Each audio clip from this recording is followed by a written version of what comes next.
Hey guys, so I wanted to do another psychology video, and I know that I promised my death anxiety vlog and an advice video. I haven't gotten around to doing either one of those, and I guess I could have done my death anxiety vlog, but I want that one to be kind of structured because I want to give formal advice for that because it's such a heavy subject, and I want to be able to really help you through that based on my own experience. So I want to have some more preparation time for that. This video is going to be pretty casual, unstructured. I basically got inspired to do this video given my recent situation and also the book that I got for Christmas, which is the psychology book, and you can get this at Urban Outfitters, and I'm sure Amazon has it too. It's an amazing book, and there's a certain section in it that really inspired me to do this video. And it's the way I've been feeling lately, but I didn't know how to do a full video on it, and it didn't really give me an idea to do a video on it until I read this section. So, the section is Truth Can Be Tolerated Only If You Discover It Yourself by Fritz Perls. And Fritz Perls is such an inspiration to me. He's one of the best psychologists ever. He has the kind of therapy that I would want to do. It's a form of psychotherapy. It's the Gestalt therapy method. And that's what I'm going to talk about. It's not like, I'm not going to explain the therapy method and all that and go into like that kind of stuff, but I'm going to give you helpful advice on finding yourself and being content with who you are before you're ready to be with someone else. That's the focus of this video. It's not necessarily what's in the book, but it's what inspired me. So if you're going through a breakup or something, I think this video will really help you out, and it's the advice I would give a friend. So let's share, shall we? Okay, so like I said, this is going to be kind of unstructured. It's probably going to be edited a lot while I collect my thoughts and put them in the video. So first thing I'm going to do is read the Gestalt prayer, which I mentioned in my haul. It's not a prayer, like it's not religious or anything, but it is the words that I live by, like 100% words that I live by, and only recently did I really start living by these. Actually, I'm going to read the prayer and then I'm going to go into a little bit of my situation that I haven't told you guys yet. It is a personal in my own life, but I feel like I can share it with you now that it's passed. So I'm going to read the prayer. You ready? I do my thing and you do your thing. I am not in this world to live up to your expectations, and you are not in this world to live up to mine. You are you, and I am I, and if by chance we find each other, it's beautiful. If not, it can't be helped. That's the prayer. Okay, so the therapy emphasizes the importance of living according to our own needs and not seeking fulfillment in others. That's the point of the Gestalt therapy, seeking fulfillment in yourself versus others. It can be friends, it can be family, it can be a loved one, a lover, significant other. Instead of seeking happiness in those people, you find it in yourself first, and then life's good. I always live by the quote as well. It's roughly around this. I don't know the exact quote. I saw it on Tumblr once a few months ago. Love it. It's, you shouldn't base your happiness on something you can lose. So you shouldn't have your happiness revolve around somebody else, for one, like a significant other. You shouldn't be so involved in them that if you were to lose them, your world would come crashing down, because they're not in the world for you. They're in the world for themselves, and you should be in the world for yourself and realize that too. So recent events I'm going to talk about. I started seeing somebody. If you followed me on Tumblr, or if you follow me on Tumblr, you already know the situation really a little bit. I never gave names or anything, still not.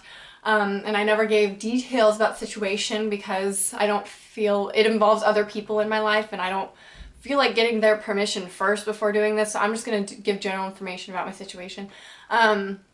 Basically, I started seeing somebody right after Tyler, and I didn't, the question of the day I'm sure is going to be, did you leave Tyler for him? No, I did not. I knew this person for a long time before we started dating, and he was in a relationship too, and we both got out of our relationships around the same time. And so we started seeing each other and dating. Recently, we are no longer seeing each other. So we're more friends now. and that's a good thing. But going through that, it was like a roller coaster, and I realized I would base my happiness on the other person and thinking that I would only be happy if I was with him, and that's the wrong idea. And it really took us to not see each other for me to realize that I need to focus on myself.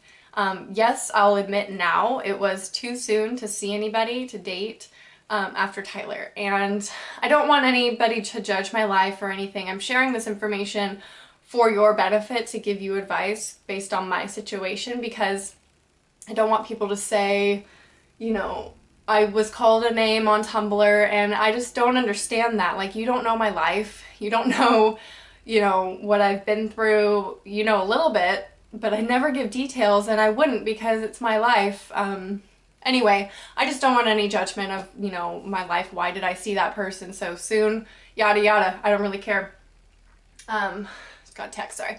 So I went through that, and, you know, it was devastating because it was like I lost Tyler already, and then I lost this other person right away who I really liked.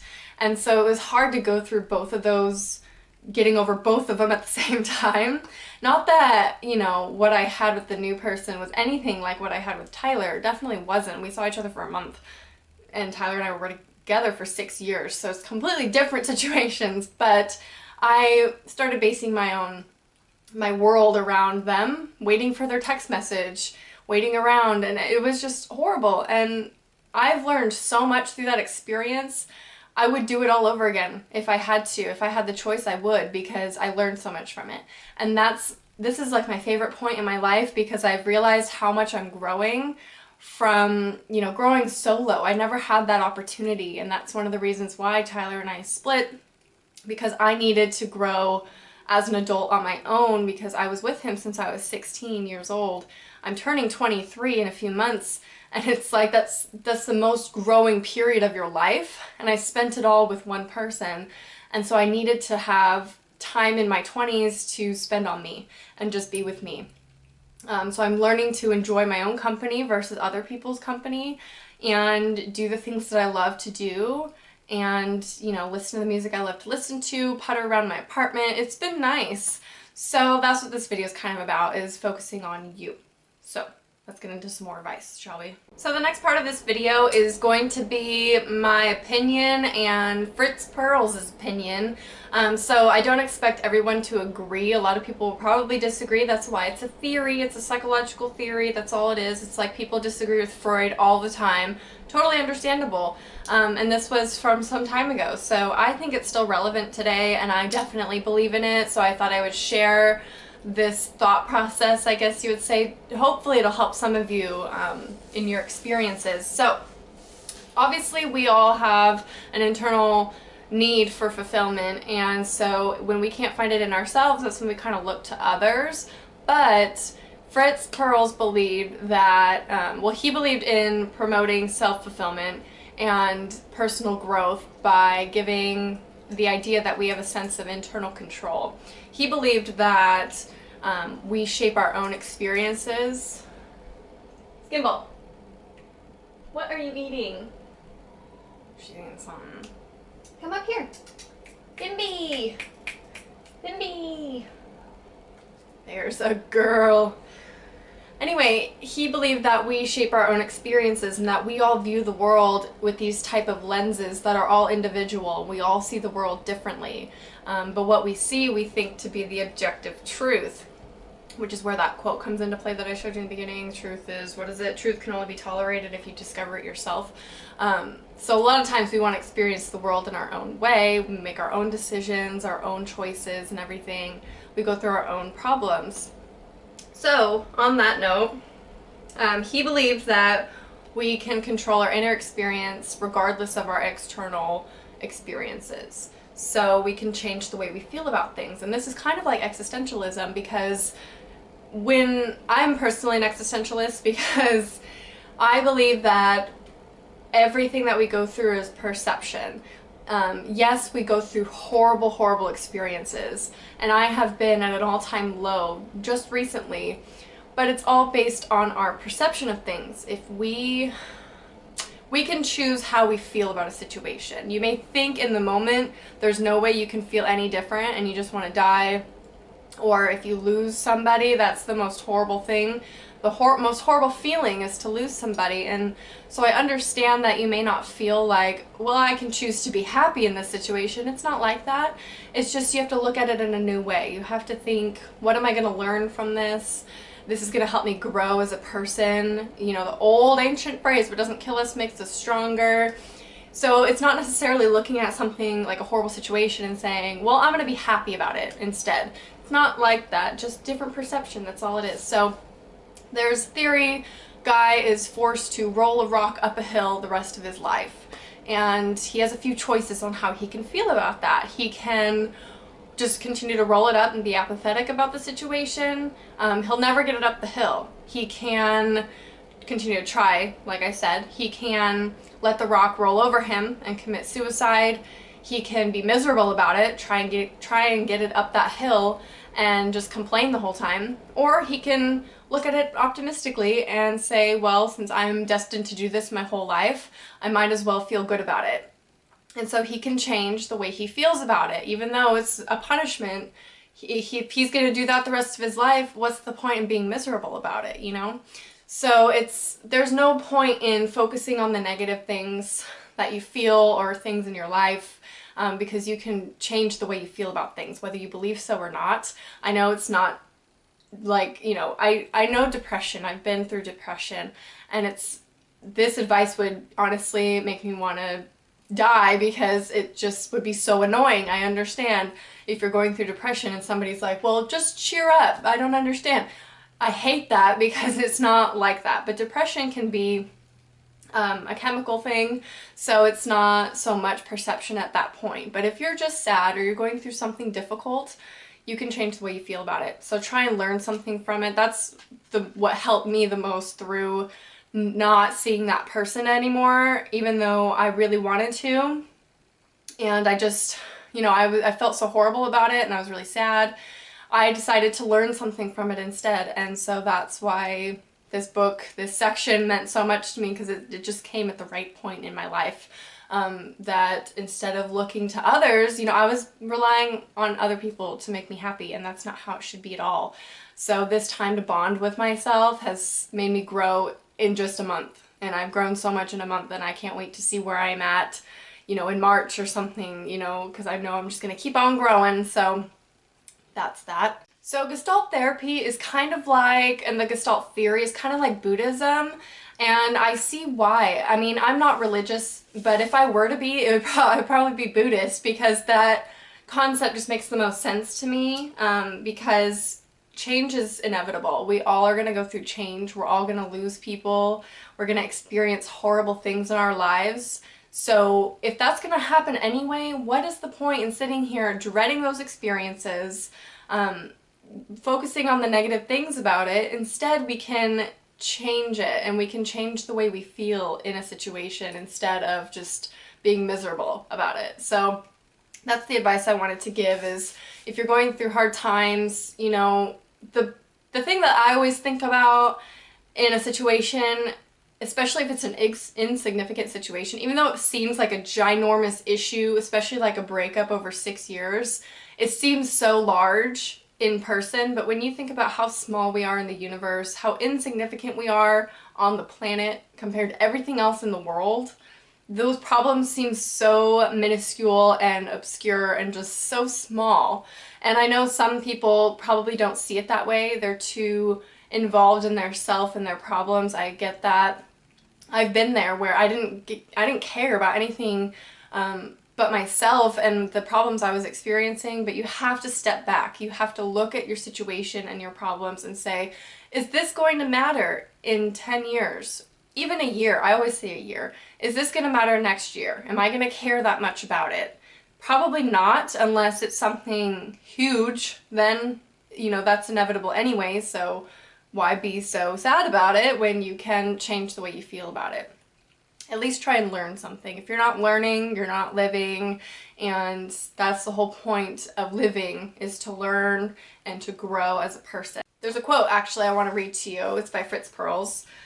He says, if you need encouragement, praise, pats on the back from everybody, then you make everybody your judge.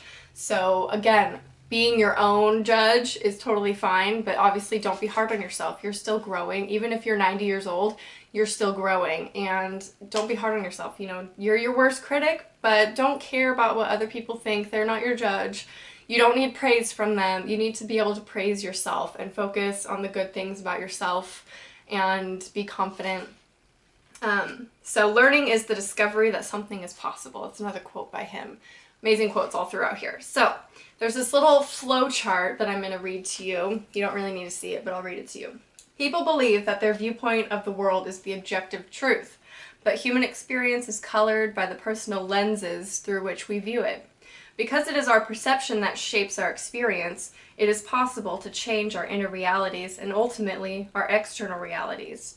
We must discard the given values of society and family and discover our own true values. We become aware that we are building our own world or truth. Therefore, truth can only be tolerated if you discover it yourself. So that's kind of the journey that I'm going on right now myself, and I encourage any of you to do it too, is to focus on your own values. Obviously, if you're at that right stage in your life, if you're living at home with your parents, you may, have to accept their own values and, live under their rules, which is totally fine. But I'm at the point in my life as an adult where I need to shape my own world first. There's a famous quote by Oprah, and I wish I knew it or had it in front of me. It is amazing. Basically, she says you have to work on yourself instead of looking for the right person. You work on yourself so when the right person comes along, they see all the hard work that you've done and they can appreciate it more. And they can appreciate you more because you're a whole person. You're solid, you're confident, you're going places, and that's what a person is going to want in you. They don't want somebody who's desperate or who needs somebody to be happy. You need to be 100% happy and content with yourself and living with yourself before you can really be with somebody, I think. Maybe, I know we're meant to be in a partnership. It's just in our blood. We want a partner. That's just, who we are as human beings. But I think that you should have two whole partners that are also separate people instead of one unit. Some people believe that two people are meant to be one unit and that's it, and they rely on each other. But then I think about the consequences of that. If you were to lose them or they die, your whole world is falling apart because you were never whole to begin with, and you needed that other half to survive mentally and emotionally, that is, not physically. And I don't think that's the right way to be in a relationship. So that's my learning process, that what I've learned so far through going through my breakup and everything. I thought I would share it with you. Let me know if you have any similar experiences or similar advice, or even completely different advice for somebody who's watching and maybe doesn't agree with me. Maybe they want a second opinion, but I really hope this helps you see the world in a different perspective, because it's how I've been viewing the world, and it's honestly opened my eyes, in so many ways, and it's amazing. So by the way, I definitely recommend getting this book if you like that little section, because the book is just full of amazing theories and concepts about psychology and how the mind works and how it views the world and other people. It's awesome. So I definitely recommend it. But that's what I took from that section of that book. I haven't even finished the book yet, but that just inspired me to do a whole video giving advice and what I've learned so far through living on my own for just a month. Like, that's a lot to learn and a lot to go through in a month, a lot of change and growing, but it's honestly been the best thing that's ever happened to me. So I couldn't be more thankful. But that's it. That's my advice for this psychology vlog video. Let me know if you want more, and if you want certain subjects to be addressed, I will do that. If you want to hear my opinion on certain things and whatnot, I will do that. Just leave it in the comments. What kind of videos do you like to see based on these psychology vlogs? Because I love doing them for you guys, because I love psychology. I love talking about it, so I'll talk about it for hours. As you can tell, this video's really, really long. Anyway, so give advice in the comments to each other. Let's have a conversation in the comments, and talk about our experiences. Sounds fun, right? So I hope you enjoyed and found this helpful in a little bit, even just a little bit in little ways. But I hope you enjoyed, and I'll talk to you soon. Bye.